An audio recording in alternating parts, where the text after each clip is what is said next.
चुनाव की ठीक पूर्व संध्या पे हम बातचीत कर रहे हैं। हफ्तों से इस चुनाव को देखने, समझने, परखने की कोशिश हो रही थी और जैसे मैंने कहा कि एसआईआर के काले बादलों के तले ये चुनाव हो रहा है। फिलहाल क्या सूरत-ए-हाल आपको नज़र आ रही है चुनावी समीकरणों के मद्देनज़र? तो मैं इस डिस्क्लेमर के साथ अपनी बात शुरू करता हूं कि भाई कोई जरूरी नहीं है कि मेरा जो आकलन है वो बिल्कुल सही हो, क्योंकि मैं तो दूर से देख रहा हूं और जो रिपोर्ट कर रहे हैं लोग उनके आधार पर अपने नतीजे निकाल रहा हूं।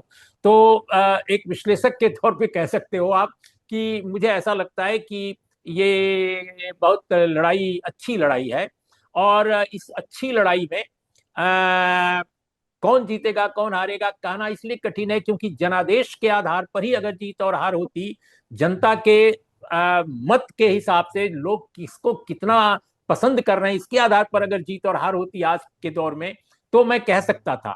लेकिन मैं नहीं कह सकता हूं क्योंकि कितना मैनेज किया जाएगा चुनाव, कितना वो सिस्टम काम करेगा, जिसके बारे में राहुल गांधी ने आज कोट किया है किसी बड़े हरियाणा के नेता का बयान।